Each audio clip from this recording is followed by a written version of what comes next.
Bonjour. Ça va?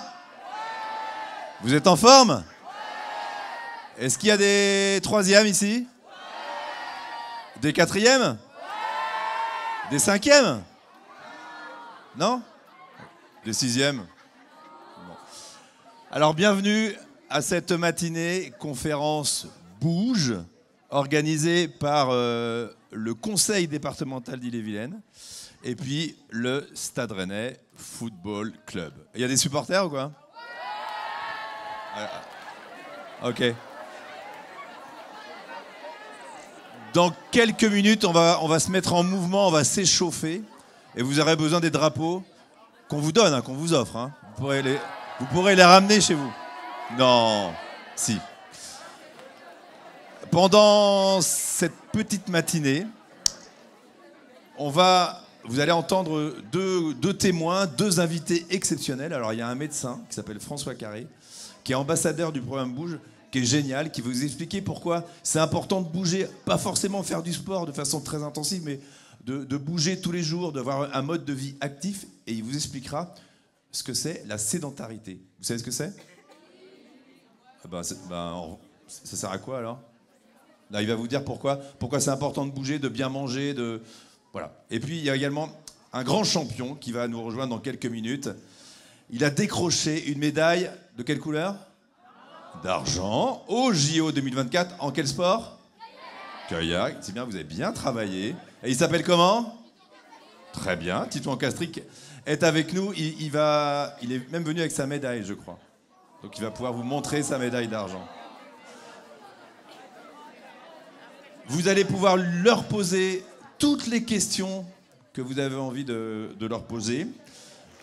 Et ça vous dit de bouger une petite minute là avant d'accueillir notre champion? Est-ce qu'il y a des supporters du FC Nantes? Qui a dit oui? Assumé. Ok, bravo. Très bien. Est-ce qu'il y a des supporters du FC Bru? Des supporters du Stade Rennais? Ouais. Est-ce qu'il y en a certains d'entre vous qui vont au stade au Roison Park? Qu'est-ce qu'on entend comme chant de supporters? Qu'est-ce que vous connaissez? Galette saucisse je t'aime, ouais. Est-ce que vous connaissez Qui ne saute pas? Alors allez-y, allez Bru, montrez-nous. Alors, exercice, on se met debout, on agite les drapeaux. Voilà. Allez les supporters, qui ne saute pas Allez. Il y en a qui sont pas debout au fond. On vous entend pas beaucoup. Allez, encore 15 secondes. On s'échauffe. Pas mal, mais on vous entend pas beaucoup. Hein. À gauche, là, à gauche. À gauche, qui ne saute pas. Encore. À droite. À gauche. Voilà. Bravo. Ça fait du bien? Non? Alors, le super invité, prestigieux de la matinée, est dans les coulisses. Il a donc décroché une médaille d'argent au JO de Paris 2024. Applaudissements pour notre champion! Médaille d'argent.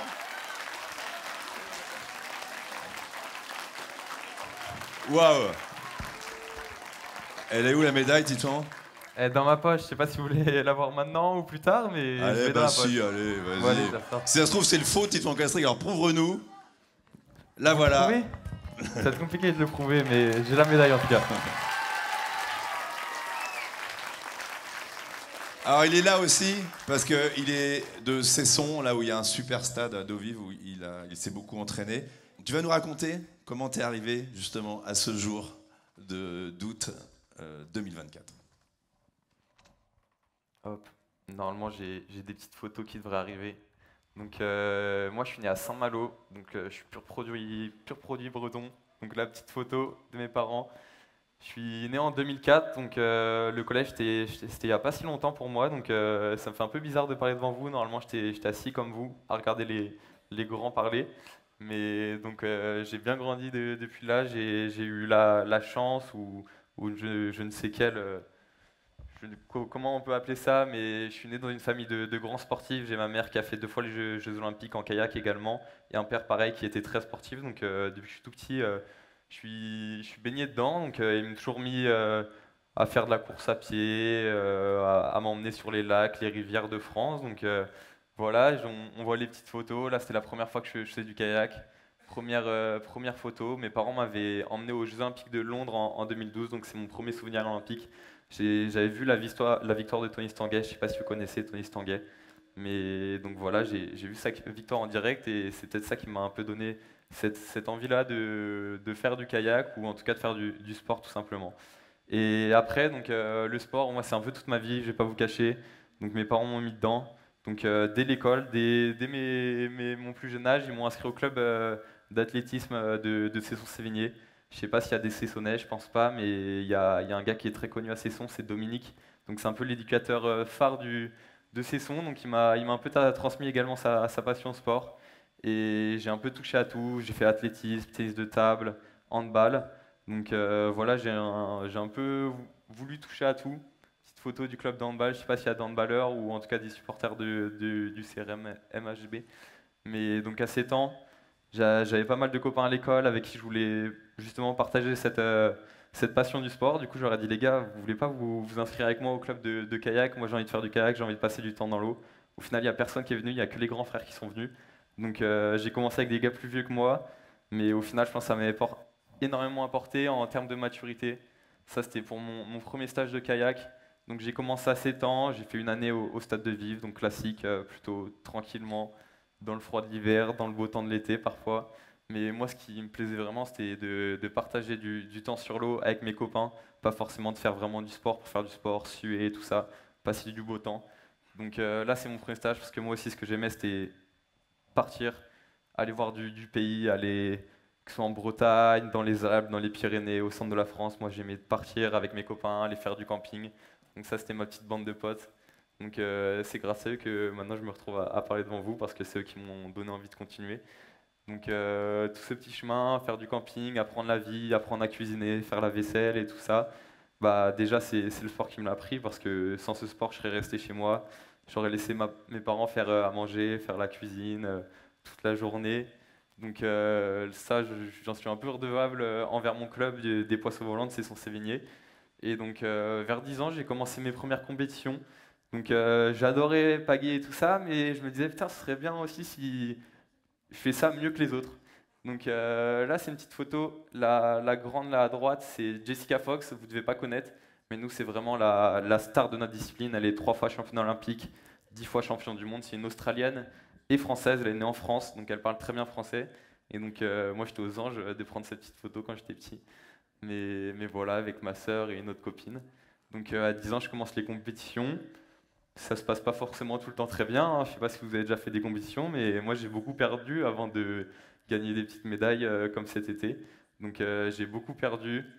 Ça c'est mon premier podium au championnat de France, donc avec mon équipe des Poissons Volants de Cesson-Sévigné. Donc en 2018, ça remonte à 6 ans quand même, si ça fait un petit moment. Mais donc j'étais encore au collège comme vous. Et je pense que ça faisait 2-3 ans donc je faisais de la compétition, je commençais vraiment à apprécier ça. Et là, on était justement dans les Alpes, à Bourg-Saint-Maurice, à côté de La Plagne. Je ne sais pas s'il y en a qui connaissent, s'ils font du ski ou quoi que ce soit. Mais donc, moi, j'étais aux Anges, on était dans les Alpes, sur les torrents des Alpes, en compétition avec tous les meilleurs Français, avec mes copains surtout. Donc, c'est ça qui m'a vraiment appris. Et donc, après ces petites expériences de compétition et tout, je faisais à côté aussi du tennis de table et du handball. Donc, ça commence à faire beaucoup pour tout faire en même temps avec les cours à côté. Donc je me suis dit, je vais vraiment me focus sur le kayak parce que c'est ça qui marchait le mieux, que j'étais le meilleur et que je me plaisais le plus. Donc j'ai arrêté le handball et le tennis de table. Je suis focus sur le kayak, donc une année. Et grâce à ça, je suis entré en Pôle Espoir. Donc c'est les structures nationales de la Fédération française de canoë-kayak. Donc dans ces structures, j'étais vraiment avec les meilleurs Français de mon âge. Donc je me suis entraîné, pareil, je me suis fait copain avec des gars que j'aurais jamais rencontrés si j'étais resté chez moi à jouer à la console. Donc c'est des copains que j'ai encore actuellement, j'étais avec eux hier soir. Donc là j'ai vraiment progressé énormément quand tu partages des émotions aussi fortes et des moments tous les jours avec des gens qui ont cette passion commune et qui tous les jours ont envie d'aller se pousser, de bien manger, d'être aussi bon à l'école. Parce que moi, mes parents, ils m'ont toujours dit, c'est l'école en premier et après tu feras ce que tu veux. Donc si j'avais pas les notes qui suivaient, bah, tout s'arrêtait. Donc j'étais pas mal quand même à l'école, j'ai réussi à assurer à côté de ça. Donc ça c'était mon premier podium, j'avais 16 ans, mon premier podium chez les grands. Donc c'était ma première compétition internationale avec les meilleurs mondiaux. Et donc je ne sais pas comment, j'ai un peu surperformé, j'ai réussi à monter sur la boîte. Donc le gars avec le t-shirt Tchèque République à droite, c'était le champion olympique en titre. Donc quand tu as 16 ans et que tu bats le champion olympique, t'es aux anges, j'étais au lycée encore. Et je revenais en cours, j'aimais mes professeurs qui étaient trop contents, fiers et tout. Donc moi, c'était vraiment ma première expérience un peu de grand podium, on va dire. Et donc j'arrive en première, je suis au lycée à Sévigné, donc à Cesson. Peut-être qu'il y en a qui vont passer par ce chemin-là aussi après, donc en classe sportive. Et pour l'année de terminale, donc, je fais des bons podiums et tout ça, je décroche un titre de champion du monde junior. Et j'ai cette option de pouvoir partir à Paris, donc m'entraîner sur le site olympique de Vers-sur-Marne, où vous avez vu la vidéo de tout à l'heure. Et donc ça aussi, je pense, c'est vraiment quand tu fais du sport, en tout cas du sport de haut niveau, c'est vraiment la capacité à saisir des opportunités. Et donc j'ai saisi cette opportunité, je suis parti à Paris pour mon année terminale. C'était un grand changement parce que tous mes copains étaient en Bretagne, toute ma vie était en Bretagne, mais j'ai pris ce risque. Donc je suis parti à Paris pour cette année terminale. C'était pas facile de changer de lycée et tout ça. Je suis arrivé, c'était la galère. Mes emplois du temps n'étaient pas calés. J'étais inscrit en espagnol et en anglais alors que je faisais de l'allemand. Donc pas facile au début, mais pareil, j'ai rencontré, donc avant à Cesson, je m'entraînais avec les meilleurs de ma catégorie d'âge, et là à Paris, je m'entraînais avec les meilleurs français tout court. Donc quand tu t'entraînes au quotidien avec les tout meilleurs, forcément tu progresses énormément. Donc cette année, c'était vraiment un énorme boom, même si forcément au lycée, j'ai pas forcément passé ma meilleure année scolaire de ma vie en termes de sociabilité. J'avais pas forcément énormément de copains, mais au moins je me suis vraiment concentré sur les cours. Et ça m'a permis de décrocher mon bac malgré être absent à peu près les trois quarts de l'année. Donc c'était plutôt une bonne perf ça. Et donc ça, c'est grâce à cette année-là, j'ai réussi à me sélectionner en équipe de France senior. Donc les années auparavant, j'arrivais à me sélectionner dans ma catégorie d'âge, donc en U18. Et cette année, c'était la première année que, en tant que U18, quand même me sélectionner chez les grands, donc dans la catégorie reine. Et ça, c'est la photo de mon premier championnat du monde. Donc vu que j'étais le plus jeune, type 18 âge, porte-drapeau. Et c'est pareil, c'est des moments forts en émotion parce que tu atteins un peu ton rêve, ton objectif depuis que tu es tout petit, donc représenter ton pays. Et voilà, donc ça c'était il y a déjà 2 ans. Et donc durant ces 2 dernières années, j'ai continué mon projet, mon aventure un peu, on va dire aussi. Donc je suis passé en études supérieures, j'ai commencé une licence d'économie-gestion. Ça n'a pas du tout marché, ils m'ont pas du tout accompagné dans mon projet sportif, donc j'ai arrêté, je me suis concentré sur le kayak pendant une année. Ça a plutôt bien marché, je me suis resectionné en équipe de France, ça m'a permis d'accéder à la section pour les Jeux Olympiques. Et donc cette sélection olympique, je l'ai remportée parce qu'on a le droit à un seul bateau en France par discipline. Donc j'étais le seul Français à décrocher cette sélection. Et donc ça m'amène à l'année dernière. Donc l'année dernière, j'étais sélectionné 8 mois à l'avance avant les Jeux. Donc j'ai repris les études, j'ai pris une formation à distance donc pour vraiment pouvoir faire du kayak à fond et à côté aussi faire des études parce que quand même quand tu fais du sport, en tout cas on n'est pas un sport complètement professionnel, plutôt amateur, donc si tu as vraiment que le kayak, après quand tu vas arrêter ça va être compliqué. Tu n'auras plus rien, donc il faut assurer ses arrières. Et aussi pour la tête, mine de rien, quand tu fais du sport de haut niveau, tu as beaucoup de doutes, beaucoup de remises en question. Et donc avoir quelque chose pour se changer les idées, parler avec d'autres personnes, un autre milieu, ça apporte énormément et cet équilibre il est hyper important pour être bon justement dans sa pratique ou même dans sa vie, j'ai l'impression. Donc voilà, ça m'a mené. Donc c'est la photo d'arrivée de la course qui m'a permis de me sélectionner aux Jeux Olympiques. C'était la Coupe du Monde et je l'ai remportée sur le bassin de Paris. Donc ça m'a donné cette place olympique. Et donc voilà, je me suis bien entré cette année et après ça a mené à cette vidéo-là de tout à l'heure que vous avez vu où j'ai décroché cette médaille d'argent. Donc voilà. Waouh! Quel parcours! Ça paraît simple, mais c'est une vie de sport en fait. T'as que 20 ans.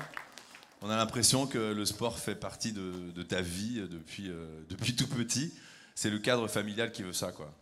C'est le cadre familial, mais aussi mes parents m'ont tout le temps laissé le choix. Donc, si j'avais eu le choix, si j'avais préféré jouer à la console toute la journée, ou plutôt travailler de l'art, ou je ne sais quoi, jouer un instrument, ils m'auraient laissé. Donc, c'est aussi ma volonté. C'est pas du tout mes parents qui m'ont forcé, qui m'ont mis un bâton au-dessus de la tête, des coups de martinet quand je voulais pas. Mais c'était vraiment moi qui ai envie de faire ça et de partager du temps avec les copains et après de faire de la compétition. Alors avant de parler sport et de cette façon de vivre pleinement, on vient quand même sur les JO, Paris 2024, on a tous des images en tête. Le village, toi par exemple, tu n'as pas beaucoup fréquenté le village, en tout cas tu n'y dormais pas avec les autres champions, le village olympique. Ouais, malheureusement, on n'a pas pu dormir au village des Kaki vu que nos épreuves étaient en dehors de Paris, donc j'ai dormi en dehors de Paris. Mais j'ai quand même eu la chance de pouvoir aller visiter le village et surtout vivre dans le village pendant des journées, pas forcément les nuits. Mais donc j'ai vu de magnifiques athlètes. Franchement, quand tu te balades dans le village, tu te dis mais qu'est-ce que je fous là? Franchement, il n'y a que des mecs de 2 mètres, hyper stock, des stars. Tu vois Antoine Dupont marcher tranquillement à côté de toi, Andy Murray, plein de belles personnes comme ça. Donc parfois tu te sens petit. Moi, quand même, mine de rien, je suis assez grand dans la vie de tous les jours. Et quand j'arrivais dans le village, je me disais mais je suis un nain en fait. Qu'est-ce qui se passe? Et donc c'est vraiment une expérience incroyable, même de partager ça avec ses équipiers, son coach et tout ça, c'est trop beau. Et toi, tu as adoré la cantine? Moi j'ai adoré la cantine, je ne sais pas si vous avez suivi un peu les actualités de cet été, mais il y a des personnes qui sont plaintes de la cantine, comme quoi c'était pas bon et tout ça. Mais je pense que c'était plutôt pas forcément des fake news, mais des personnes qui avaient envie de parler pour parler, donc moi j'ai plutôt adoré. Ouais. Pour bâcher. Ouais. Y a quand même un truc, une fois qu'on a la médaille autour du cou, le regard des autres est quand même très différent, y compris au village, y compris dans les rues de Paris. Raconte-nous un peu. Au village, pas forcément, parce que en fait, c'est vraiment l'élite du sport mondial qui est regroupée. Donc, un médaillé, au final, il y en a combien des médaillés? Il y en a 500 dans une Olympiade. Donc, au final, tu es un parmi 500 dans le village. Mais par exemple, dans les rues de Paris, surtout en tant que Français, et moi, je pensais, le kayak, quand même, on a un sport plutôt pas hyper médiatisé. Au final, je me baladais dans Paris, j'étais avec mes parents. Un midi, j'ai voulu aller manger au resto avec mes parents, terrasse, et en fait, toutes les 2 minutes, il y avait quelqu'un qui venait me taper l'épaule et me féliciter. Je me disais, mais c'est quoi ce bazar? C'est pas mon quotidien, donc ça faisait bizarre, mais c'est un peu au final, c'est les fruits du travail qui te tombent dessus, un peu que tu le veuilles ou non. Donc ça fait bizarre, mais il faut l'accepter. Est-ce que tu avais envie que ça s'arrête, cette histoire? Parce qu'après, il y a les soirées avec le public déchaîné au Parc des Champions, etc. Ça, c'est des images folles aussi. Ouais, ces images folles, je sais pas si vous avez vu les images un peu, mais donc tu as ta célébration de ta médaille, après forcément tu vas faire la fête avec tes amis, ta famille et tout ce beau monde. Donc c'est un peu un quotidien surtout quand tu viens du sport de haut niveau ou moi en l'occurrence pendant 8 mois, tu as vraiment un peu un quotidien de moine presque, j'ai envie de te dire, où tu te couches tôt, tu manges bien, tu fais vraiment attention à tout ce qu'il y a. Donc quand tu lâches toute cette pression-là, tu as la pression qui redescend, tu te sens limite un peu vide parce qu'en fait c'est vraiment ce qui anime ta vie, cette course. En tout cas pour nous, ça faisait 8 mois qu'on était sectionnés, tu sais que dans 8 mois tu vas prendre ce départ et après ces 8 mois, mais tu fais c'est passé, c'est derrière moi et qu'est-ce que je vais faire maintenant? Ouais. Donc la pression redescend vite et moi je me sens surtout hyper fatigué parce que je pense qu'il y a une espèce d'énergie. Là, t'es fatigué, là? Non, là maintenant Non. ça va, mais c'était il y a 2 mois quand même Ouais. les jeux. Donc, mais juste après ces jeux, la semaine d'après, j'allais faire la fête, mais au final, j'avais même pas forcément le cœur à la fête parce que c'était tellement une belle aventure que j'avais pas envie que ça s'arrête. Alors, on t'embête beaucoup avec ça parce que c'est vrai que à la fin de ta course, tes premières réactions étaient un peu bizarres. T'étais pas vraiment content de toi. T'avais quand même une médaille d'argent, mais tu la voulais à Paris, sur ce stade que tu connais par cœur, sur lequel tu t'es entraîné pendant des mois. Il faut expliquer un peu aux collégiens qu'est-ce qui s'est passé. Pourquoi on te sentait déçu de cette médaille d'argent? En fait, donc, comme je vous l'ai expliqué, ça faisait 3 ans que je m'entraînais sur ce bassin de Paris, donc je le connaissais par cœur. C'était vraiment mon terrain de jeu. Il y avait une seule compétition internationale pour le Mans qui avait été organisée sur ce bassin-là et je l'avais remporté haut la main. Donc j'étais pas forcément le favori sur les tablettes avant les Jeux, mais suite aux qualifications où j'ai remporté les qualifications, j'étais vraiment plus que dans le coup et je commençais à avoir ce statut de favori. Donc malheureusement, je réalise une plutôt grosse erreur en finale, donc ça me relègue à cette deuxième place. Et pour moi qui avait vraiment consacré 3 ans de ma vie presque à m'entraîner sur ce bassin-là, qui savait qu'il pouvait aller complètement aller chercher, que j'avais largement le potentiel d'aller chercher cette médaille d'or, même si ça peut paraître un peu égoïste et égocentrique de le dire. Je pense que j'avais largement les capacités et donc rater une opportunité en or comme ça, bah, forcément ça n'arrivera plus jamais dans ma vie de faire des Jeux à Paris et j'ai vraiment l'impression d'avoir raté la plus belle occasion de ma vie et de ma carrière, donc j'étais vraiment très très déçu. Mais au final, après quand j'ai fêté avec les proches, quand j'ai fait ce podium-là, que j'ai vu mes parents dans les tribunes en train de pleurer et tout ça, je me suis dit mais peut-être elle n'est pas en or, mais au final c'est tout comme quand tu vois tous ces proches qui se sont déplacés et qui sont venus te soutenir. Donc, Alors on parle pas d'une ou 2 secondes d'écart avec la médaille d'or, on parle de quel écart? 20 centièmes. Donc 20 centièmes, je sais même pas ce que ça représente. Je pense que c'est rien, on sait pas faire. C'est ça quoi. Ouais. C'est vraiment rien. Donc je m'en voulais énormément après cette course. J'avais pas forcément de regrets, mais je m'en voulais de m'être fait avoir comme ça techniquement sur une figure du bassin que je connaissais par cœur. Donc c'était un peu dur. Mais faut rebondir. C'est ce que tu as fait. Et d'ailleurs, dans 3 jours, là, tu vas où? Je pars en Chine pour une compétition. Donc je voyage pas mal justement grâce au sport. Et c'est pour ça aussi que j'adore ça. Donc je suis content et surtout je me dis que c'est un peu de déception de cette médaille d'argent. Il faut que je l'utilise pour repartir pendant 4 ans ou plus pour justement aller chercher mieux plus tard. Ok. Faut l'encourager hein, pour la suite. Quand même. Il l'aura alors un jour. Dans 4 ans. Je vous propose d'accueillir maintenant notre ambassadeur du programme Bouge, il est médecin. C'est François Carré. Bonjour François. Bonjour docteur. Ça va bien. Titouan, François. Et on va accueillir 3 élèves. Ouais, je sais, on me le dit beaucoup. 3 élèves. Alors, il y a Candice, Louméa et Thomas de tête. Vous êtes où? Non, c'est là? Vous êtes... Bah venez. Alors, professeur. J'ai posé la question tout à l'heure, mais ça vaut le coup de la reposer. Je leur ai demandé s'ils savaient ce qu'était la sédentarité. Ils m'ont dit oui. Alors, qui est-ce qui veut commencer par m'expliquer? Parce que moi, j'ai pas bien compris ce que c'était que la sédentarité. Est-ce que quelqu'un, en 2 mots, est-ce que... Il y a 2 mots. Hein. C'est quoi la sédentarité? C'est... Oui? Rester immobile. C'est bien joué, ça? Ou il y avait d'autres mains à se lever tout à l'heure? Ouais? Non? Tu faisais comme ça? C'est ça? À Titouan? Ok, d'accord, super. Rester immobile, c'est bien, mais pas que. Pas que. Non, en fin de compte, rester immobile, ça fait partie de la sédentarité. En réalité, pour simplifier le plus... Il faut mettre le micro bien sur le menton. Voilà.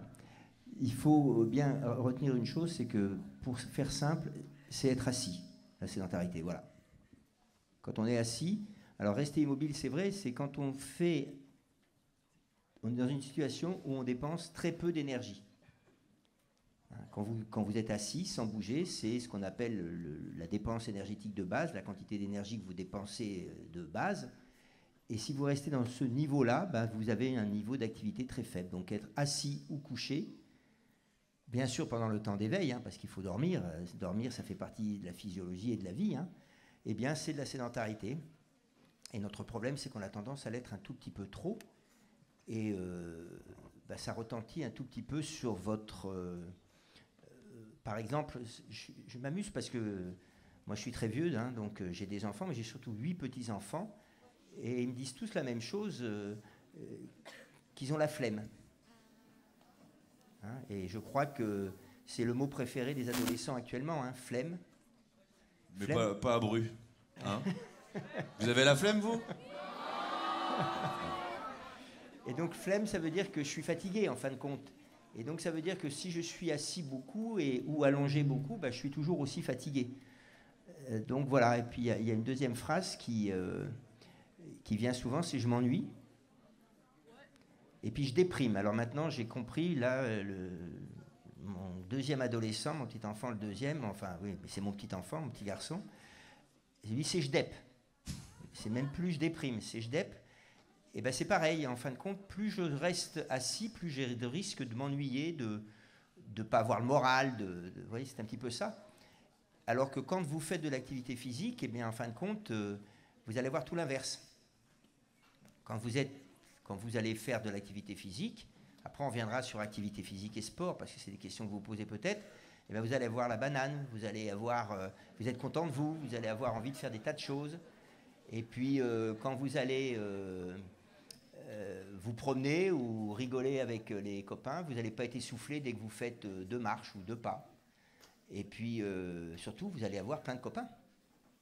Parce que de faire de l'activité physique, ça aide à rencontrer des gens.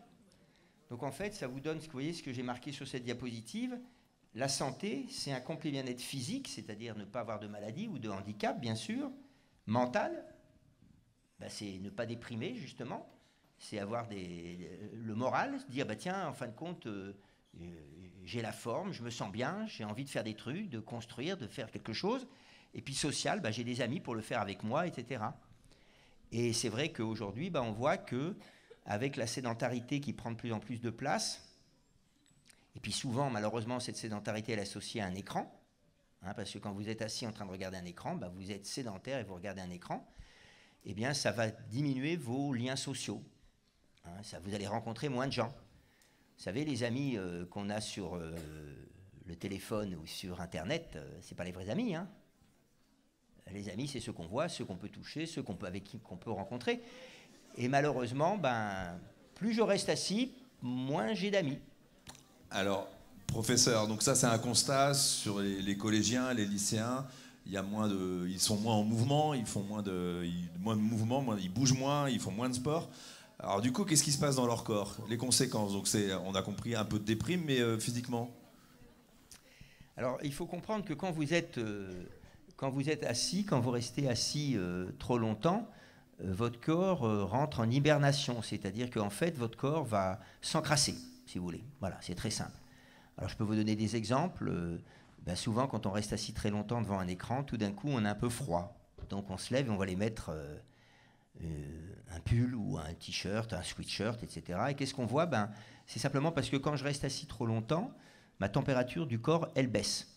Alors, vous avez 2 cause physiologique où votre corps, la température du corps baisse. La première, c'est quand vous vous endormez le soir. C'est pour ça qu'on dit souvent qu'il ne faut pas faire du sport tard le soir ou juste avant de se coucher parce que ça fait monter la température, on n'arrive pas à s'endormir. Et puis deuxièmement, ben c'est quand vous restez assis longtemps, votre température diminue parce que votre corps en fait devient totalement inactif, il va s'encrasser. C'est exactement comme si vous avez une chambre, vous n'ouvrez jamais la fenêtre, vous n'ouvrez jamais la porte, ben vous allez voir petit à petit, vous allez voir des petits morceaux de poussière par terre dans la chambre avec des fois ce qu'on appelle les acariens, on ne les voit pas, mais vous voyez, c'est ces choses-là. Ben c'est pareil. Pour désencrasser votre corps, il faut que vous bougiez simplement. Alors, quand vous bougez, qu'est-ce qui se passe? Ben, quand vous bougez, vous allez avoir, au niveau de votre organisme, de votre corps, vous avez tous entendu parler des gènes, hein, vous connaissez la génétique, qui vont être stimulés par l'activité physique, par le fait que vous bougiez et que vont libérer des molécules qui vont vous donner ce que je vous ai dit. Il y a des molécules qui vont venir dans le cerveau, qui vont vous donner la sensation d'être content, de plaisir, vous faites quelque chose qui vous plaît, etc. Vous avez des molécules qui vont jouer aussi sur d'autres organes, sur votre cœur, sur votre pression artérielle. Et tout ça, c'est des molécules qui sont bonnes pour la santé. Alors, ce dont je suis en train de vous parler, c'est quelque chose qui est assez récent, mais qui est passionnant. Vous allez comprendre très rapidement. Je vais vous donner un exemple. C'est ce qu'on appelle l'épigénétique. Alors l'épigénétique, vous allez en entendre parler de plus en plus. Je suis sûr que on va même vous en parler dans vos études au collège et au lycée. C'est l'effet de l'environnement sur vos gènes. Alors pour que vous compreniez bien ce que c'est, est-ce que tout le monde connaît la reine des abeilles? Tout le monde sait que dans une ruche, il y a une reine. Bon, c'est assez drôle parce que cette reine, dans la ruche, toutes les abeilles ont les mêmes gènes. Exactement pareil, c'est-à-dire qu'ils sont tous jumeaux et jumelles. Et pourtant, il y en a une qui devient reine. Est-ce que quelqu'un sait pourquoi elle devient reine? Oui? Exactement. Il y a une reine, une abeille, à qui les autres abeilles vont donner de la gelée royale. Et parce qu'elle va manger de la gelée royale, elle va devenir la plus grosse des abeilles, ça va devenir la reine des abeilles. La chose qu'on ne comprend pas, c'est pourquoi on l'a choisie elle. Pourquoi les autres abeilles l'ont choisie elle, ça on ne sait pas. Par contre, ça veut dire que si vous mangez de la gelée royale que vous êtes abeille, vous allez devenir reine. Et ça veut dire que les gènes de cette abeille, que toutes les autres abeilles ont, ne fonctionnent que si elle prend de la gelée royale. Et bien c'est pareil. Les gènes dont je vous ai parlé tout à l'heure, qui vont vous vous permettre de ne pas avoir froid, d'avoir le moral, etc., ils ne fonctionnent que si vous bougez. C'est exactement la même chose que si vous preniez de la gelée royale, sont qu'ils vont jouer que si vous bougez. Si jamais vous ne bougez pas, ces gènes, vous les avez, mais vous ne les mettez jamais en route, et vous passez à côté de tout ce que je vous ai dit tout à l'heure, les relations sociales, vous sentir en bonne santé, avoir le moral, etc. Aujourd'hui, par exemple, et d'ailleurs c'est un problème qui touche beaucoup d'entre vous, qui n'existait pas avant. Hein. Vous savez, vous avez peut-être entendu parler de la dépression. C'est une maladie qui ne touchait pas les enfants. La dépression, elle est favorisée justement par la sédentarité et les écrans. Eh bien, le premier traitement de la dépression, c'est l'activité physique. On ne donne pas de médicaments dans la dépression, je vous parle dans les premières formes. Donc, le fait de... vous pensez à ça, vous vous dites simplement que mon corps va être bien simplement si je bouge. Et vous remarquerez que je ne vous ai pas parlé du mot sport. Hein. Je vous ai simplement parlé de l'activité physique. Le sport, c'est une activité physique. Tous les sports sont des activités physiques, mais l'activité physique, toutes les activités physiques ne sont pas des sports. Quand vous prenez votre vélo pour aller à l'école, quand vous prenez un ballon de foot et que vous vous amusez à taper contre un mur tout seul, etc., vous faites de l'activité physique, ce n'est pas du sport. Et c'est très bon pour votre santé. Et surtout, ça vous permet de ne pas passer à côté de toutes les choses. Parce que moi, en tant que médecin, ce que j'entends quand vous me dites que vous êtes fatigué, que vous déprimez et que vous vous ennuyez, vous êtes en train de me dire, d'un côté, je souffre un peu, et vous souffrez parce que vous ne bougez pas assez. Il suffit que vous bougiez, et vous allez remettre tout ça en place. Alors c'est un peu bête de s'en priver. Dans les conséquences, le surpoids aussi ? Alors le surpoids, on a deux facteurs qui favorisent malheureusement le surpoids. C'est l'alimentation déséquilibrée. Et l'alimentation déséquilibrée, c'est pareil. Quand vous ne mangez pas bien, des choses qui ne sont pas recommandées ou trop en quantité, parce qu'on peut tous aller manger une fois, s'offrir un petit peu quelque chose pour se faire plaisir, c'est ce que je veux dire. Mais quand on le fait trop souvent, quand on mange trop souvent des mauvaises choses, vous jouez aussi sur des gènes qui vont s'exprimer, et c'est ces gènes qui vont favoriser le stockage de la graisse et le fait de prendre du surpoids. Et ce surpoids, on sait aussi que quand on a du surpoids, on a plus de risques de développer des maladies au fur et à mesure du temps. Ce n'est pas tout de suite, mais c'est dans 10 ans, dans 15 ans, qu'il y a des maladies qui vont apparaître et qui sont favorisées par ça. En fin de compte, on voit déjà apparaître d'ailleurs des maladies chez des cas plus jeunes. Oui, aujourd'hui, il y a une maladie qui s'appelle le diabète de type 2. C'est un diabète, il y a deux types de diabète. Il y a un très simple, il y a un diabète, c'est parce que les parents ont donné les gènes qui favorisent le diabète, toujours pareil, c'est le diabète de type 1. Donc celui-là, on ne peut pas y faire grand-chose puisque c'est nos gènes qui nous l'imposent. Et puis le diabète de type 2, c'est quand on a trop de surpoids, on va avoir trop de sucre dans le sang. Le diabète, c'est quand il y a trop de sucre dans le sang. Et quand on a trop de sucre dans le sang, ça abîme les vaisseaux, ça abîme des tas de choses. Et ça ne vous fait rien, vous n'avez aucun symptôme. Mais dans 15 ans, par exemple, vous allez avoir besoin de porter des lunettes parce que les vaisseaux des yeux vont s'abîmer, etc., etc. Et ça, le diabète de type 2, c'était l'homme de 50 ans. Et aujourd'hui, on le voit chez des enfants de 14 ans, de 16 ans. Pas beaucoup, mais on le voit. Ça n'existait pas. Donc, c'est pareil, ça va aussi jouer dans ce sens-là. Ce que je suis en train d'essayer de vous faire comprendre, c'est que nous, médecins, moi, je ne cherche à embêter personne. Je cherche simplement à alerter et dire c'est dommage de passer à tout ce que vous pourriez avoir. Alors, Titouan... alors, juste, comme on est entre amis, je peux vous le dire, Titouan, je ne le connais pas. Peut-être que tu as peut-être fait un test d'effort chez nous, non, même pas? Je suis même pas sûr. Non, même pas sûr. Mais par contre, je connais très bien sa maman parce que j'ai été le médecin de l'équipe de France du canoë-kayak slalom pendant 10 ans. C'est tout. Et sa maman, il ne l'a pas dit parce qu'il ne peut pas tout vous raconter, c'était une championne de kayak aussi. Hein? Il a dit. Vous n'étiez pas arrivé. Donc, je n'étais pas arrivé. Elle a fait 2 JO. Donc, je veux dire par là que ce que ressent Titouan quand il fait du sport, vous pouvez le ressentir en faisant de l'activité physique. Ça aboutit à la même chose. Ça aboutit à la même chose. Vous avez dû voir, moi je ne sais pas, vous avez regardé un petit peu les Jeux Olympiques, les Jeux Paralympiques. Je ne sais pas si vous avez vu toute cette joie qu'il y avait dans les sportifs, mais aussi autour. Et tous ces gens-là bougeaient. Je ne sais pas, moi, les spectateurs, ils n'arrêtaient pas de bouger. taper dans leurs mains, se lever, faire des clappings, etc. Et bien tout ça, ça participait à leur bonheur. Et c'est ça qu'on est en train de vous dire, nous, médecins, en vous disant, hé les gamins, réveillez-vous, levez-vous et bougez. Parce que vous passez à côté de plein de choses. Et Titouan, pour rebondir ce que dit François Carré, ton corps, il hiberne jamais, toi?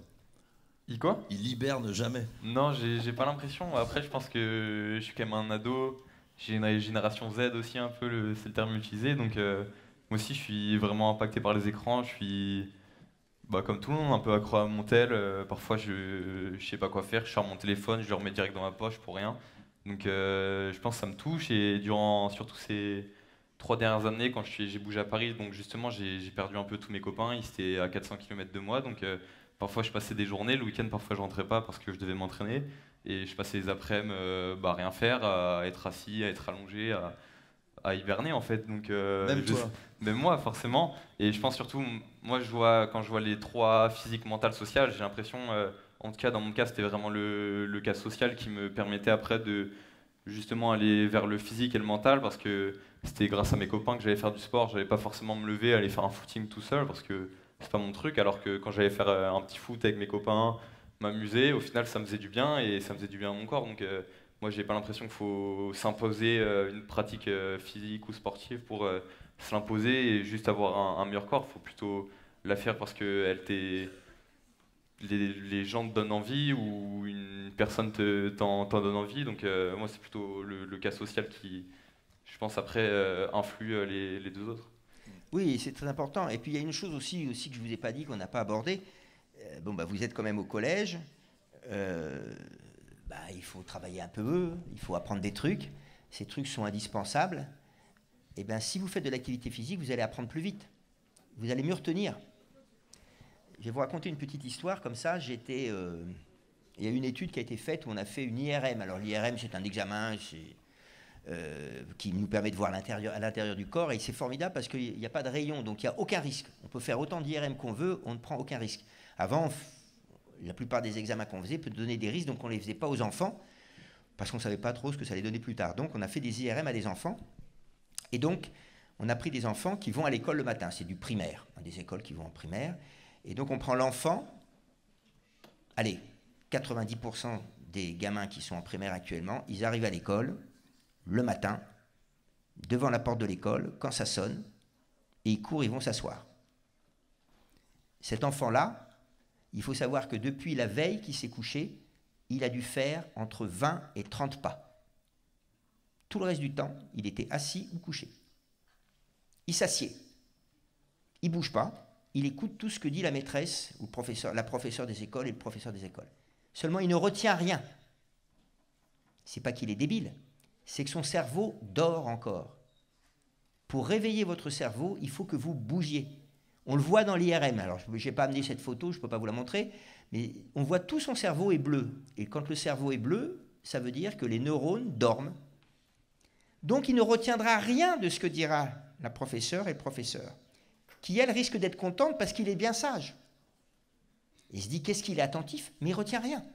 Maintenant, le lendemain, le même gamin vient, mais son papa et sa maman le déposent 10 minutes avant, ou arrivent 10 minutes avant la sonnerie, et il court dans la cour de récréation, il joue avec ses copains et ses copines pendant 10 minutes. Il s'assied, on lui fait l'IRM, son IRM, le cerveau est rouge. Tous les neurones vont retenir tout ce que dit la professeure.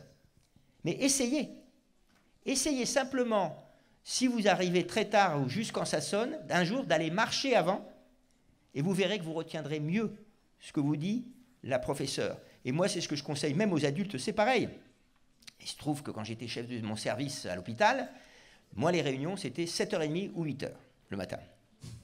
Hein, je suis comme ça, je suis lève-tôt, c'est comme ça. Donc le chef, c'est lui qui décide. Donc c'est moi qui décidais.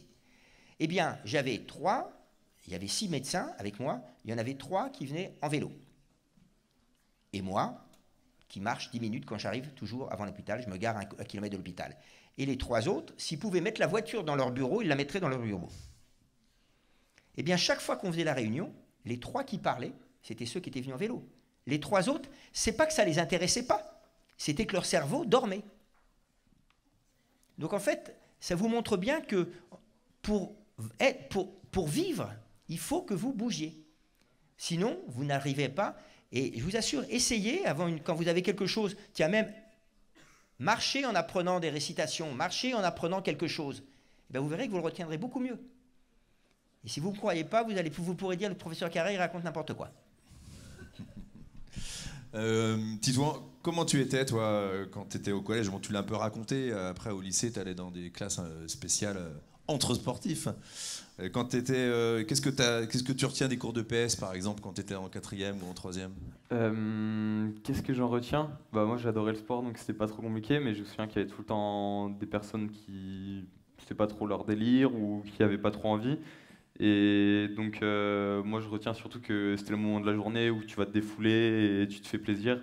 En tout cas, moi, ça me faisait trop plaisir d'être avec mes potes et de partager un moment comme ça. Et même quand j'y repense, je connaissais pas du tout ce principe du cerveau et des neurones, parce que je suis pas médecin. Mais ça me parle parce que je vois très bien cette sensation quand tu te lèves le matin ou même sur un début d'entraînement ou un début de cours de PS et le prof prend la parole et en fait tu as tout sauf envie d'écouter parce que je sais pas, t'es à l'ouest, t'es pas réveillé, t'es fatigué et après en fait tu vas t'envoyer quelques sprints, quelques je sais pas, séquences de balles ou je ne sais quoi et il reprend la parole, t'es un peu essoufflé mais en fait t'as envie de l'écouter parce que t'es dedans et c'est ton truc donc moi ça me fait du bien d'entendre ça parce que je connaissais même pas. Et même dans le sport que tu fais, j'ai fait un tout petit peu de kayak, mais un tout petit peu pour faire plaisir aux athlètes que je suivais. Mais quand je les vois naviguer, il faut quand même être capable, en faisant de l'exercice, d'avoir des vitesses de réaction, de gestuelle. Ça montre bien que, en fin de compte, quand vous faites de l'activité physique ou du sport, bah c'est exactement comme l'école. Hein. Vous répétez 100 fois, combien de fois, je pense, il l'a dit, Titouan, j'étais derrière le rideau, et combien de fois il a descendu ce bassin, il le connaît par cœur, il a répété les mêmes choses, etc. Et malheureusement, bah, le jour de la compète, il y a un truc qui a un petit peu bugué, quoi, c'est tout. Donc c'est pareil. Donc on est capable, avec l'entraînement, d'accumuler, de se rappeler de tas de choses qui sont très compliquées en réalité. Hein. Quand on les voit à la télé, c'est facile. Hein. Tout le monde pense qu'on peut le faire, mais je peux vous dire que c'est pas vrai. Quand vous êtes sur à côté du bassin, vous voyez bien déjà la hauteur des vagues. Donc je crois vraiment que ça vaudrait la peine qu'entre vous essayez de temps en temps de faire ce que je viens de vous dire. J'ai une autre anecdote à vous raconter qui m'a beaucoup marqué, surtout dans l'ambiance qu'on vit actuellement. J'ai été à l'école Paul Bert, qui est à Nogent-sur-Marne, à côté de Paris. Vous voyez, je me rappelle, c'est le 7 février 2023, pour vous dire comme je m'en rappelle. Cette école, c'est la première qui a mis les 30 minutes d'activité physique quotidienne en primaire. Donc, ils ont une grande expérience. Donc, on y a été. Puis, on était avec Madame la ministre des Sports et des Jeux Olympiques et Paralympiques, et puis Monsieur le ministre de l'Éducation nationale. Bon, je la fais rapide. Il y a une professeure qui vient avec des élèves, qui nous explique ce qu'elle fait. Et à la fin, la ministre des Sports et des Jeux Olympiques dit aux enfants, et vous, qu'est-ce que ça vous apporte? Bon. Il y en a un qui dit, moi j'aime bien le sport, donc j'en fais tous les jours, c'est bien. Un autre qui dit, je ne connaissais pas le sport, c'est bien. Puis il y avait une petite blonde, là, qui devait avoir 7 ans. C'est pour ça que je me souviens du jour, parce que vous allez voir ce qu'elle m'a dit, ce qu'elle a dit. Et elle dit, bah, moi j'aime bien, on lui donne la parole, et elle dit, bah, depuis qu'on fait du sport tous les matins, on ne se dispute plus en classe. On ne se dispute plus en classe. 7 ans. Comment on explique ça alors? Alors donc, c'est ce qu'on lui a demandé. Madame la ministre lui dit, mais qu'est-ce que tu veux dire? Et là, elle dit, mais oui, avant, on ne faisait pas de sport, on ne se connaissait pas, donc on était soit tout seul, rappelez-vous, tout seul, soit deux, et on se disputait tout le temps parce qu'on n'était jamais contents les uns des autres. Maintenant, tous les jours, on va faire du sport ensemble et on change d'équipe. On se connaît tous, ben on ne se dispute plus. Voilà aussi ce que vous apporte le sport. D'ailleurs, Titouan l'a beaucoup dit, vous avez entendu, il a souvent parlé de ses copains, de ses potes, etc. Tout ça, ça vous donne ces relations sociales dont on a parlé tout à l'heure.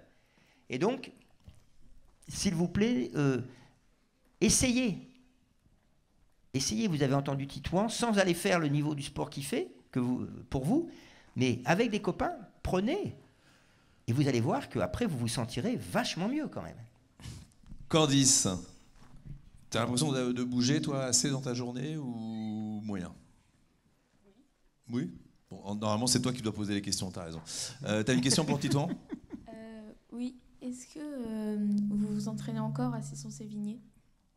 J'essaye de rentrer un maximum parce que j'ai ma famille qui est là, ma mère et mes potes, donc j'essaye d'y rentrer au maximum. Mais malheureusement, donc, ma vie et mon camp de base d'entraînement, c'est à Paris, sur Vers-sur-Marne. Donc je m'y entraîne pas forcément sur ces 3 dernières années. J'ai dû m'entraîner, je sais pas, peut-être un mois au cumulé, donc c'est pas énorme. Mais dès que je reviens, ça me fait tellement plaisir de revoir mon club, de voir les petits du club qui commencent le bateau, qui commencent une pratique sportive et qui commencent un peu leur aventure en fait. Donc non, plus tellement. Mais j'essaye d'y revenir un maximum. Bien. Avez-vous été performant dès que vous avez commencé le kayak? Non, non, même c'est pas parce que tu es performant un jour que tu l'es toujours. Donc cet été ça a bien marché, mais quand j'ai commencé, non, j'étais pas très performant. Surtout que j'ai une croissance vraiment à retardement. Peut-être qu'il y en a qui vont se reconnaître un peu là, qui sont les plus petits de leur classe, les plus fins et tout ça. Et moi j'ai toujours été le plus petit de ma classe, le plus fin de ma classe. Donc parfois on se foutait un peu de ma gueule, on rigolait de moi, et surtout après quand j'ai commencé à intégrer les compétitions, j'étais tout le temps le plus petit, le plus maigre, le moins fort. Et donc en fait ça m'a un peu construit, j'ai l'impression, parce que du coup vu que j'avais pas ces capacités physiques, et bah, j'ai dû construire un peu ma personnalité et ma technique. Et au final, au début j'étais pas performant, et quand j'ai grandi, et bah, grâce à ma technique et ma personnalité, bah, en fait j'ai le physique qui est venu, et je suis passé devant tous les gros et forts qui foutaient un peu de ma gueule quand j'étais petit. Et c'est vrai que surmonter un peu les échecs, ça fait encore partie de ta vie sportive, puisque cet été, on parle beaucoup du kayak slalom, mais tu as aussi été un peu déçu du kayak cross, une autre épreuve dans laquelle tu concourais. Ouais, donc j'étais aligné sur 2 épreuves cet été aux Jeux Olympiques, donc le kayak slalom où je remporte 7 médailles d'argent, et aussi la nouvelle discipline du kayak slalom, donc le kayak cross. Donc peut-être vous avez vu des images Impressionnant. des para 4 sur un parcours, et le premier arrivé en bas remporte.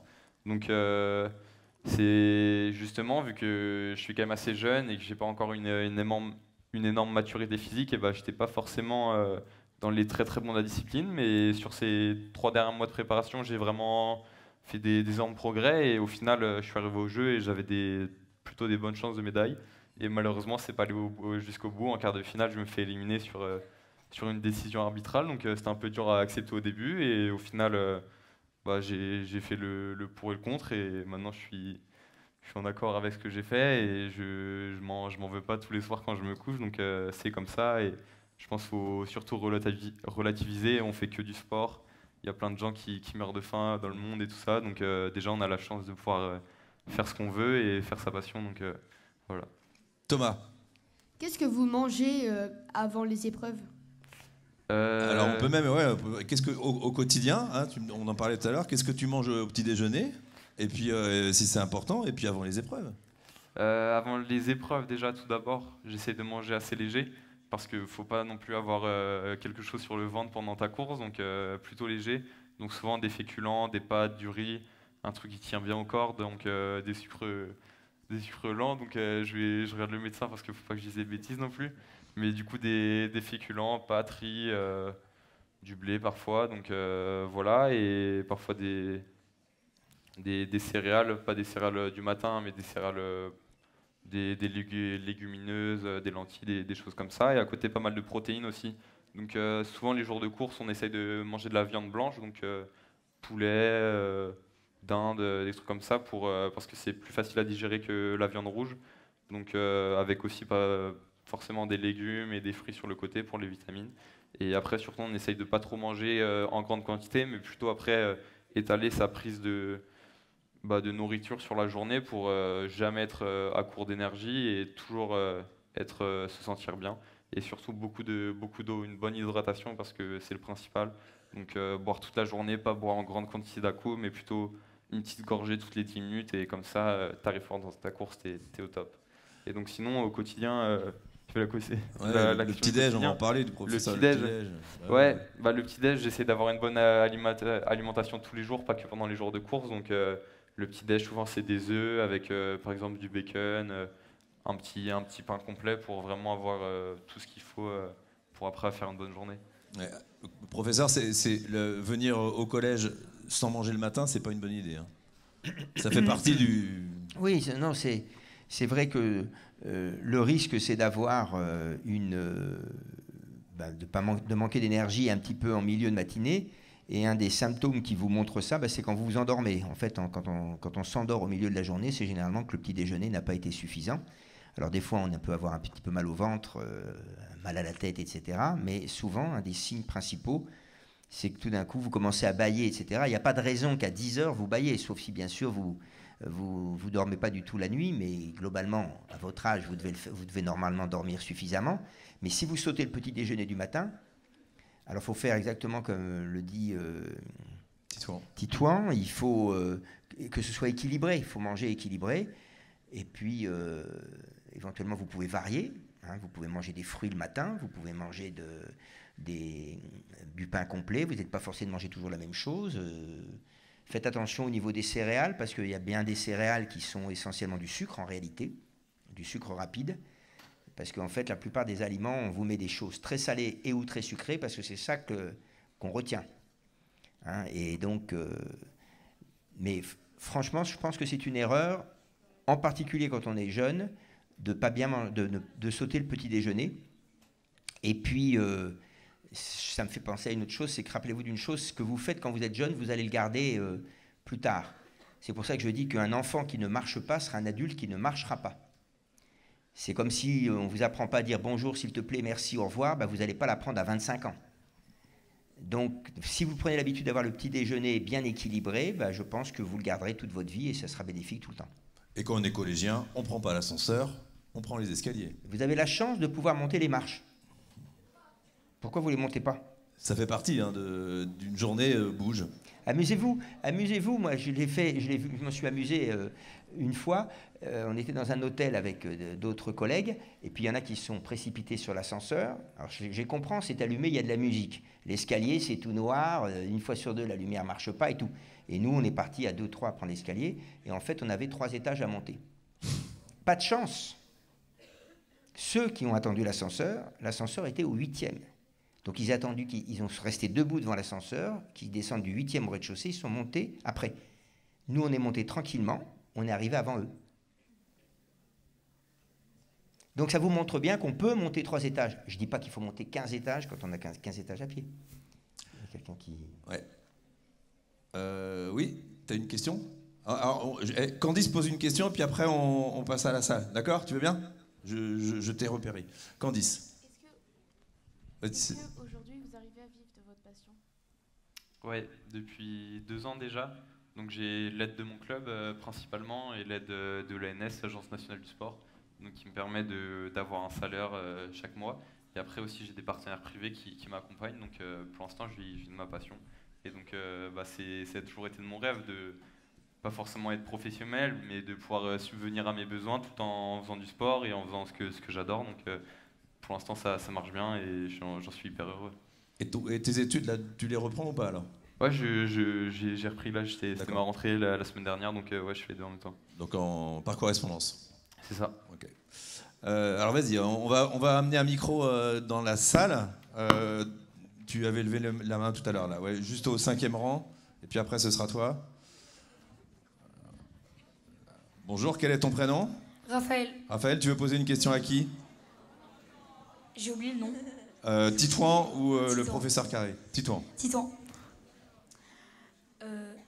En fait, j'aimerais savoir combien de temps vous avez mis exactement avant d'arriver à parcourir toute l'étape sur le kayak. Toute l'étape arrivée aux Jeux Olympiques, Oui. par exemple? J'ai commencé le kayak à 7 ans et j'en ai 20 maintenant, donc ça faisait déjà 13 ans que je faisais du kayak. Et après que je suis entré dans le haut niveau, on va dire, donc moi, ce que je considère le haut niveau, c'est quand tu commences à faire des compétitions internationales, performer à l'international et surtout t'entraîner très très dur à côté. Donc au moins 2 entraînements par jour, ça fait au moins 5 ans. Donc ça fait un petit moment et tu peux pas arriver du jour au lendemain à tes objectifs. Donc c'est une longue étape. Ouais. Alors, c'est marrant, Titouan, tu parles souvent des grands. Tu dis, ça c'était chez les grands. C'est un truc spécifique au kayak, ça on parle des grands et des petits? Non, on parle pas des... Non, c'est juste moi, D'ailleurs, il faut que je l'enlève de mon langage parce que en fait, j'ai trop l'habitude de. T'es chez les grands, Bah, maintenant. ouais, je suis chez les grands en fait, d'être le jeune qui veut aller bouffer les grands. Donc, moi, j'ai toujours. Même ça fait bizarre là d'avoir 20 ans et du coup de passer chez lui 23 et surtout de concourir chez les seniors, chez tout le monde. Donc c'est juste un élément de langage, mais non, ça fait du coup 3 ans que je concours sur le circuit mondial et avant ça, j'étais. Chez les jeunes, chez les U14, U16, U18, donc voilà. Et c'est un parcours exceptionnel, enfin je le dis parce que c'est pas toi qui vas le dire, mais ton parcours est hors norme, digne d'un peu un surdoué du kayak, parce que en général on n'arrive pas en équipe de France à ton âge, c'est plutôt 24, ouais, 24, 25 ans, et toi tu y es déjà depuis un an ou deux. Alors une autre question, ouais, peu importe. Bonjour. Bonjour. Comment tu t'appelles? Antoine. Antoine, on t'écoute. J'ai une question pour toi, Titouan. Est-ce que ça t'est déjà arrivé d'avoir marre de faire du kayak? D'en avoir marre de faire du kayak? Marre. Parfois en hiver, t'en as un peu marre quand tu vas sur l'eau, qui fait parfois dans les températures négatives à Paris, que l'eau elle est froide et tout ça. Tu te dis mais qu'est-ce que je fous là, franchement, est-ce que ça en vaut la peine? Et au final, tu fais ces séances-là, tu les cailles, t'en as marre, t'as envie de rentrer chez toi, de te mettre sous la couette. Au final, quand tu vis des moments comme j'en ai vécu cet été, tu te dis mais ça vaut tellement le coup, j'ai tellement bien fait de m'accrocher et de ne pas avoir abandonné. Donc ouais, ça m'est arrivé. Et aussi quand j'étais jeune, parfois j'en avais marre. J'étais nul sur les compétitions et ça me saoulait, donc j'ai eu envie d'arrêter parfois. Ouais. Mais t'as bien fait Ouais. de continuer. François, quand on vous entend tout à l'heure dire, voilà, pour l'instant j'ai pas parlé de sport, je parle surtout d'activité physique, de bouger, etc. En même temps, pour en faire, s'inscrire dans un club, c'est une certitude d'assurer 2-3 heures de sport par jour. 2-3 heures de sport par jour. Par semaine, pardon. Oui. Autant pour moi. Oui, non, j'ai dit ça. Moi, je suis passionné de sport, hein, comme Titouan. J'ai absolument pas les capacités physiques qu'il a. J'ai pu aller aux Jeux Olympiques 2 fois, mais comme médecin de l'équipe. Hein. Donc, sinon, c'est pas mes capacités physiques qui me l'auraient permis. Donc, moi, je fais pas du kayak. Hein, je fais de la course à pied et puis du triathlon. J'en ai fait pendant longtemps. Mais ce que j'essaye de faire passer comme message quand je parle aux gens, c'est que je comprends parfaitement qu'on n'aime pas le sport. Comment vous expliquer? Tiens, on va prendre la lecture. Il faut qu'on sache tous lire. Parce que si on ne sait pas lire, ça devient difficile dans la vie. Hein. Quand vous vous baladez dans la rue, vous ne savez pas où vous devez aller, etc. Vous ne savez pas ce que vous achetez. Vous savez... Donc, il faut tous savoir lire. Ben, ça, c'est l'activité physique. Ça, c'est bouger. Et puis, pour moi, le sport, c'est la littérature. La littérature, c'est... Alors, soit je suis passionné de littérature, je vais lire des gros livres de grands auteurs, où des fois c'est compliqué, on ne comprend pas toujours la première fois qu'on lit la phrase, il faut aller regarder dans le dico, etc.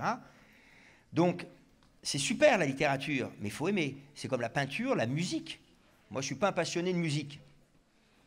Mais je comprends qu'on aime la musique. Par contre, l'activité physique, ce n'est pas question d'aimer ou pas d'aimer.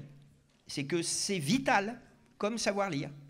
C'est pour ça que je différencie toujours les deux, parce que, alors en plus, quand je parle aux malades, vous comprenez bien que je ne vais pas leur demander d'aller faire ce que fait Titouan. Hein, ils vont me regarder avec des grands yeux. Mais je leur dis, il faut que vous bougiez. Mais si vous voulez faire du sport, moi j'ai des malades qui font du sport. Hein. L'année dernière, j'ai autorisé, enfin pas l'année dernière, à Tokyo, j'ai autorisé un champion paralympique d'aller faire les Jeux paralympiques alors qu'il avait été opéré du cœur 5 semaines avant. Hein. Mais il pouvait le faire, donc il était préparé. Donc je veux dire que je n'interdis jamais. Mais pour répondre à votre question, c'est... Le sport, c'est super. Si tout le monde voulait faire du sport, je serais ravi. Je suis cardiologue et médecin du sport. Donc ça veut bien dire que j'aime ça. Mais je comprends parfaitement qu'on n'aime pas. Par contre, je dis aux gens, faites attention parce que vous prenez un risque pour votre santé si vous ne bougez pas. Et je peux très bien ne pas faire de sport et être en bonne santé. Je ne peux pas être en bonne santé si je ne bouge pas. Ok. Est-ce qu'il y a une question? Bonjour, quel est ton prénom? Je m'appelle Amélie. On t'écoute. Je voulais savoir, vous entraînez combien de temps par jour, enfin par semaine? Alors la semaine type par exemple, ou la journée type? Déjà, il faut savoir que ça change beaucoup en fonction de la période de l'année. Tu vas pas t'entraîner pareil en hiver quand les cours sont à 6 mois qu'une semaine avant ton échéance terminale. Donc sur une semaine type, en moyenne, je pense que c'est au moins entre 3 et 5-6 heures d'entraînement par jour. Donc sur une semaine, ça représente environ 30 heures d'entraînement. Donc tous les matins, tu vas t'entraîner au moins 1h30, 2 heures. Et l'après-midi, tu y retournes pour 1h30. Et parfois, tu rajoutes encore une séance en soirée. Donc ça fait vite beaucoup de temps sur l'eau, en salle de musculation ou à couper. Ok. Allez-y, ouais. Après on ira tout au fond, c'est vrai. Ouais. Une petite question devant et après on va au fond. Vas-y. Bonjour, Bonjour. Ton prénom? je m'appelle Lila. On t'écoute, Lila. Où est-ce que tu as voyagé grâce au kayak? Je vais pas te faire tous les pays parce que sinon ça va faire beaucoup, mais je suis allé en Océanie, en Australie, à La Réunion, aux États-Unis, En Asie. après beaucoup Asie. J'ai pas encore fait l'Asie, je vais le faire dans 3 jours du coup.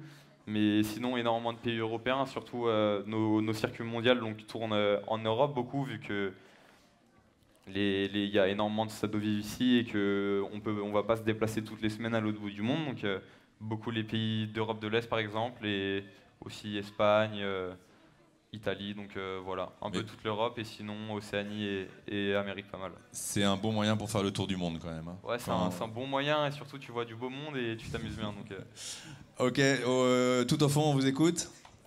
Bonjour. Bonjour, Comment tu t'appelles? je m'appelle Siane. Ça va? Oui. Ok, bon on t'écoute. Est-ce que tu as déjà eu des blessures qui t'ont empêché de faire du kayak quand tu étais jeune? Ah, bonne question.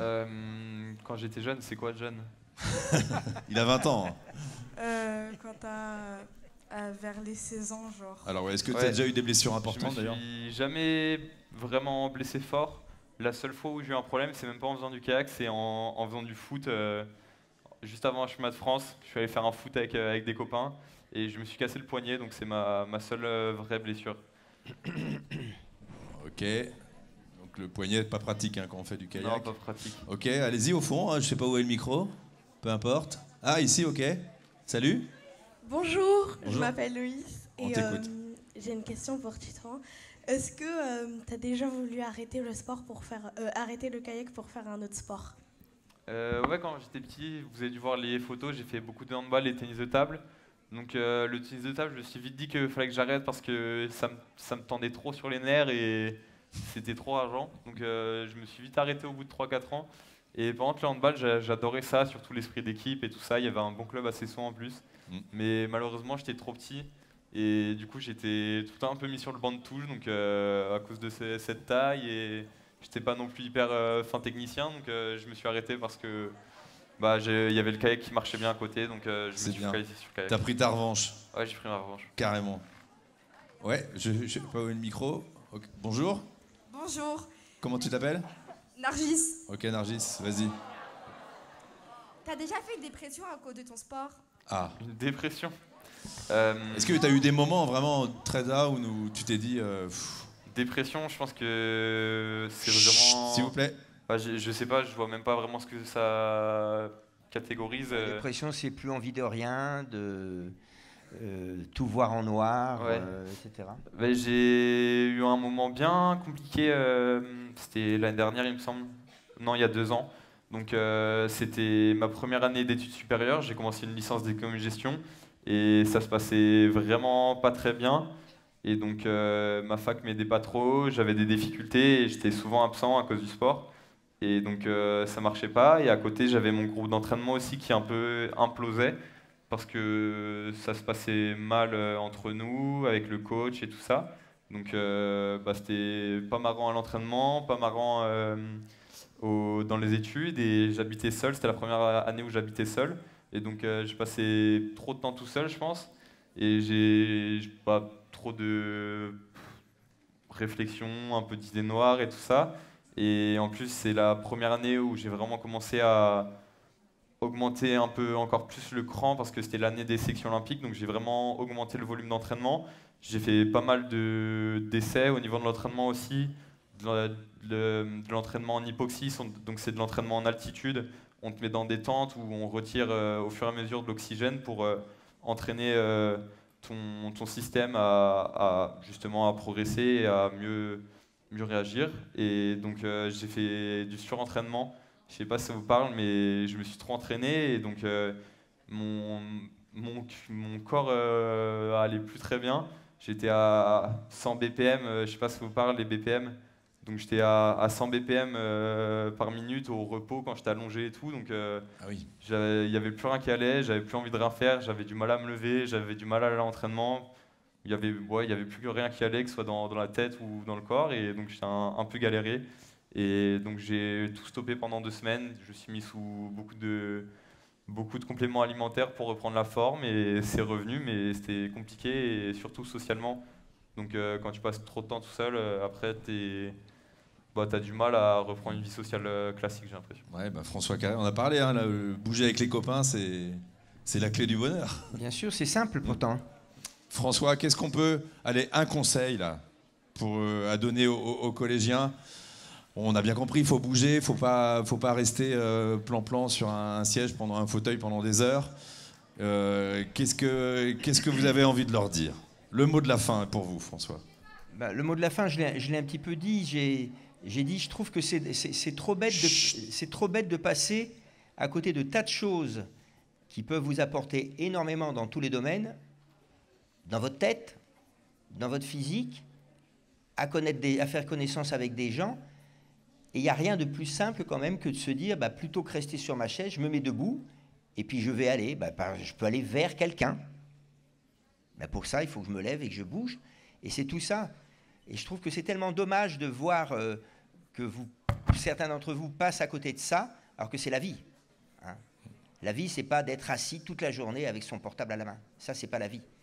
Hein, il faut sortir, il faut voir ailleurs un peu ce qui se passe. Tous les pays qu'a découvert Titouan, tout ça, tout ce qu'il a fait, c'est parce qu'il s'est levé et qu'il a bougé. Hein. Il serait resté assis sur son fauteuil avec son portable, il l'aurait pas fait. Mais pourtant, c'est ce qu'il fait là. Il est assis dans un fauteuil avec son portable. Oui, mais ça, c'est pour m'énerver qu'il le fait. C'est pour prendre la photo. C'est pour prendre le selfie, je sais. Merci pour vos questions. Vous avez été super. Bravo. Merci à Candice Ouméa et Thomas d'être montés sur scène. Merci au professeur Carré pour ses explications. Et merci et bravo et bonne route et bon voyage à Pékin à Titouan Castric. Merci à lui d'avoir accepté l'invitation du conseil départemental et du Stade Rennais Football Club.